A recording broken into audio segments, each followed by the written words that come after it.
Hey guys, it's Mike Lapierre. Welcome to yet another installment of Gun Owner Against Violence. I'm your host.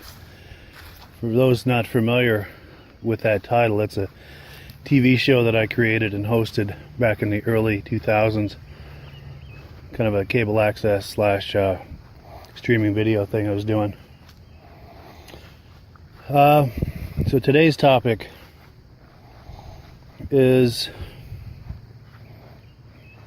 are we a pathetic cesspool of inhumanity, or are we an inspiring, where am I going with that? Are we an inspiring example of peace, love, and compassion?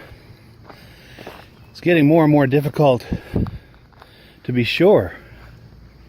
The truth is, the sad and sickening truth is, I think it's both. Because we all have potential to be peaceful, loving, and compassionate. But we all have that mama bear inside of us that will kill or be killed to protect that baby cub. And that baby cub is a metaphor for just about anything that we would kill or die for, if pushed that far.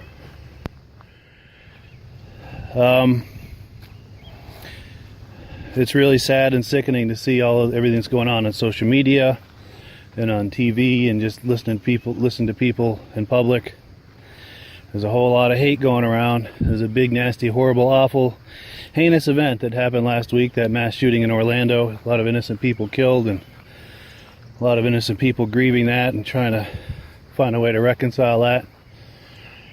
And with anything like that, anything horrible like that happens, the instinct is to try to find someone to blame and someone to persecute, someone to punish, someone to take it out on, because we can't look at that side of ourselves that has that potential inside of us.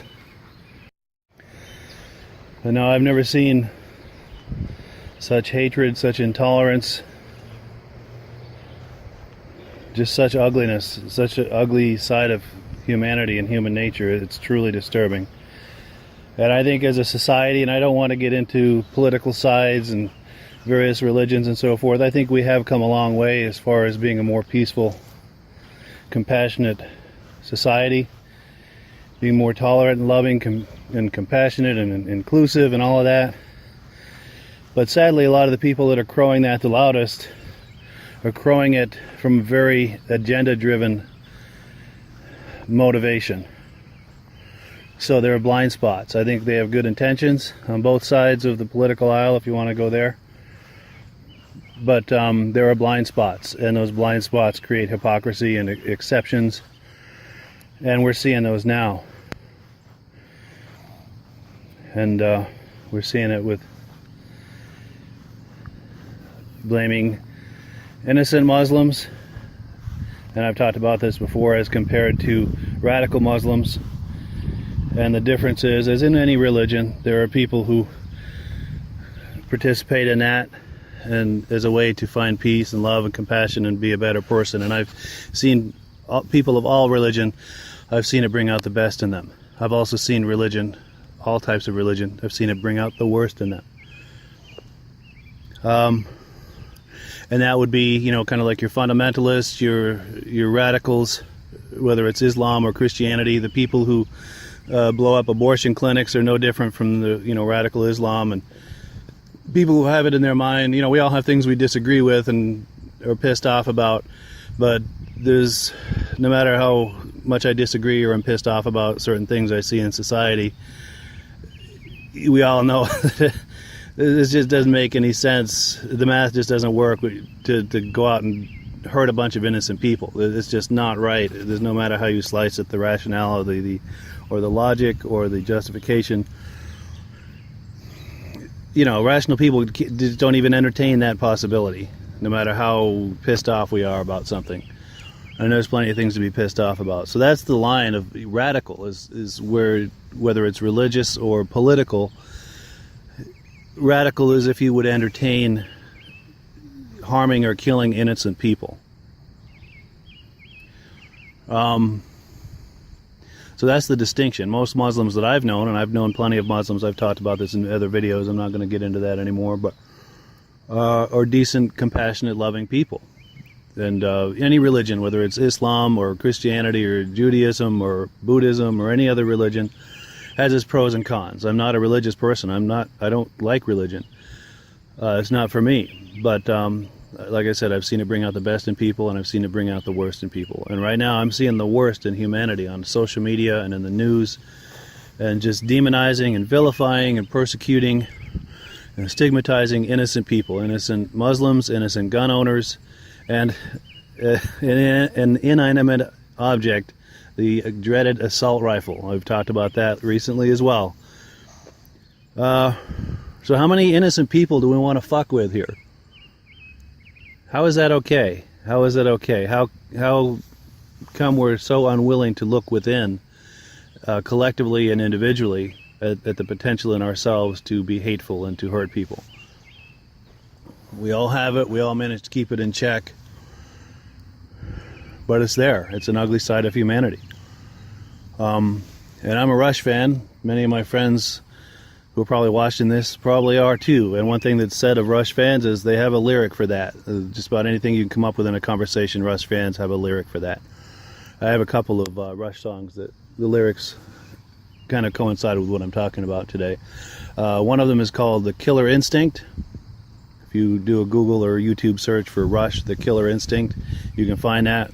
If you add lyrics to that search, you can find a little video that'll give you lyrics. There's plenty of people putting that up. Also, the other one is Witch Hunt. If you do a search for Rush Witch Hunt lyrics, you can find that. That's exactly what we're experiencing right now. We're all coming unhinged collectively, and maybe even individually. Who knows? We're going to a really ugly and a really dangerous place. Where is this going to stop? Where do witch hunts stop? How much damage does a witch hunt have to do before people say, hey, whoa, wait a minute. We're doing damage here. No matter how well-intentioned people are or how pissed off they are, and rightfully so, we need to take a breath, a collective breath, an individual breath. Think about what we're doing. All right, so enough of the preaching. What are our options? These a heinous thing like this is so horrifying. We have to think about what we can do to stop it. How could we have prevented this? How can we stop it in the future? Well, the answer isn't things I just talked about. The answer is looking within, individually and collectively. And I would love to see some kind of media-generated movement that gets something like this started, where we can start looking within. Because this particular crime was a terrorist crime. Obviously he had sympathy for radical Islam and ISIS and all of that. But he also had to be pretty fucking troubled, pretty conflicted, to be able to rationalize harming and killing innocent people. So, again, the big hairy finger points at mental illness. And mental illness coincides hand in hand. They walk down the street hand in hand with compassion or lack thereof. Because you want to make a mentally ill person worse, don't treat them with compassion. And it starts when we're young. Bullying and teasing on the playground with little kids. Now that emotionally crippled person has an awfully hard time getting through life. And I'm oversimplifying. These things start at home too. It's a complex mix of things, but you get someone who's mentally ill, mentally unstable, and it's very difficult for them to reconcile these things. Most of us can put that behind us, but someone who's mentally ill has a really hard time reconciling that. Not only do they have a hard time reconciling that, but as they grow and get older and life continues to kick them, or that's how it feels, that snowballs into something bigger. And then you get into your 20s, 30s, 40s, 50s, whatever, and you just flip out and explode and do something really fucking stupid. I'm oversimplifying and overgeneralizing, but that's the common thread in these mass shootings. Oversimplified or not, that's the common thread in these mass shootings. That's what we need to be looking at, thinking about, talking about, and trying to find ways to address. I'm not an expert on mental illness, but I know enough that that's something we need to be looking at, talking about, and really seeing what we can do there. And likewise with compassion. I'm not perfect. I'm not a saint. I've done and said a whole bunch of really stupid things in my life. So I'm no better than anyone else. I'm not preaching from on high, but I recognize that there's not a one of us that doesn't have room to be more compassionate in our lives, in the way we treat others, the way we talk about others and to others. If you don't think there's consequences to that, you need to think again. That does damage individually and collectively to people, especially people who are not equipped to be able to reconcile that or make peace with it. That really turns into a ticking time bomb. And since they're not able to reconcile it, it becomes now a magnet for more of that. And it just gets worse. So we need to find ways to identify that, and just whenever we see someone who is struggling socially or however in some way, instead of mocking them and ridiculing them, persecuting them and stigmatizing them, be more compassionate to them. Or at least shut the fuck up and not give them more to struggle with. Just leave them alone. Let them be. If you can't help them, let them be. Don't make it worse. Do no damage. That phrase comes from somewhere. I don't remember where I've heard it, but so if we're truly peaceful, loving, and compassionate people, in my opinion, that's what the focus needs to be on, instead of fucking with innocent people and trampling upon innocent people's rights. And these heinous crimes, whether terrorism or mental illness, whatever the origin of these things is, these heinous mass shootings actually make a better case for gun rights than against gun rights, because it sends a powerful message that now more than ever we need the right to be able to defend ourselves. Law-abiding people need the right to be able to defend themselves with whatever weapon and means they choose and are comfortable with and they feel is the best choice for them. So hands off the fucking guns. That's not an option. It will continue to be discussed as an option, but it's not a reality-based option. You're going to get nowhere with that, and even if you do, the kind of civil unrest that's going to come out from that, it's a scary thought. I really hope it never comes to that, but I guarantee you it will. It's just, I'm not saying I'm going to run out and do it, but you just do the math as far as the issue and understanding of it. It ain't going to be pretty if we go there as a society. There's no winners in that. There are no winners in that. Alright, so the other thing that goes hand in hand with the mental illness card, if you will, is psychotropic drugs. And I'm not an expert on that either, but I'll tell you about the experiences I've had with it. I've never taken a single dose of any of that, but a number of years ago I worked on a hotline taking calls to help people who are struggling with stress, anxiety, and depression. And I have no background in psychology or therapy or counseling or anything like that. I've done some personal growth work, so I've got a few things that might be of help to a few people in a few situations, but other than that, I was just a compassionate layperson trying to be helpful. And I feel in some situations I was, others I didn't have anything that could help them. But talked to a lot of people who are taking psychotropic drugs. And the common thread with all of them, no exceptions, this is hundreds of people, just my seat of the pants experience, they said they didn't like it, they didn't feel that it would help them, that it was helping them, they didn't like the way it made them feel, and it felt even worse when they got off of it. And I was paid a compliment a number of times, and it's a nice compliment. I was told that they got more out of talking to me, not everybody, but a handful of times I was told that they got more out of talking to me than they got out of talking to their psychiatrist who was giving them psychotropic drugs.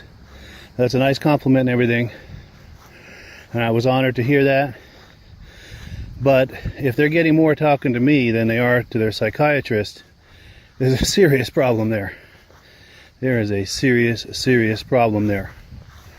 And my understanding of their experience with their psychiatrist, what they were telling me, they'd go in there, they Psychiatrist would ask them how they're feeling. They'd say, oh, I'm still stressed out, I'm still depressed, I'm still have anxiety. All right, well, let's tweak your meds. Let's put you on a little more or a little less or a little something different, and write them a prescription and send them on their way. Now, what the fuck is wrong with that, where they're not counseling them or discussing their problems or their troubles or their issues or their conflicts with them? Just here's some new pills, and out the door. That is a serious, serious problem. And like I said, I'm not an expert on psychotherapy or psychotropic drugs or any of that, but that's my seat of the pants experience with that. And I talked to several thousand people, several hundred of which were taking those drugs, and maybe 5 or 10 of them that paid me that compliment. And like I said, that's a nice compliment. I was honored to hear that. But each of those conversations was just about verbatim. So there's a common thread there. There's a common thread there, and that needs to be addressed. And from what I understand, psychotropic drugs are also a common thread in most of these mass shootings, and just a lot of problems in society as well. We're numbing people out instead of helping them to cope with and reconcile their troubles and their conflicts, and giving them, helping them to learn coping skills to help them be able to function more effectively with whatever it is they're struggling with. Psychotherapists should be more of a coach and a counselor, kind of a life coach and a counselor, to help people get their lives back on track, reconcile the things that are troubling them, help them find some peace with that, perspective with that, and then work with them, coach them to give them some new skills to be able to cope with whatever situations they're finding themselves in that are difficult for them and leaving them conflicted. That's my 2 cents on that.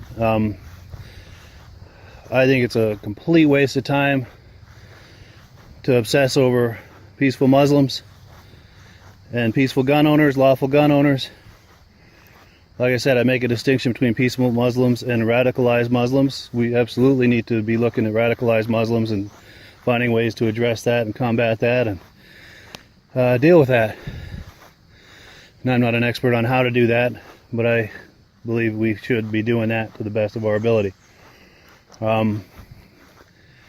Persecuting and stigmatizing and punishing and blaming lawful gun owners. It's like 100 million people. How many people you want to fuck with just to make yourself feel better? Because none of these gun control proposals will do anything to mitigate crime or violence or reduce mass or deter or prevent mass shootings. There's no easy answers to any of that. But if we want to make some kind of difference, we have to at least look at the real problems and the core issues and start talking about those and addressing those. And I hope I've done that today. These are just my thoughts, feelings, opinions, and perspectives. What's this bringing up for you? What do you think? Do you agree, disagree? Does any of this resonate with you, not resonate with you? Let me know what you think. I'm all ears. Thanks. Have a good day.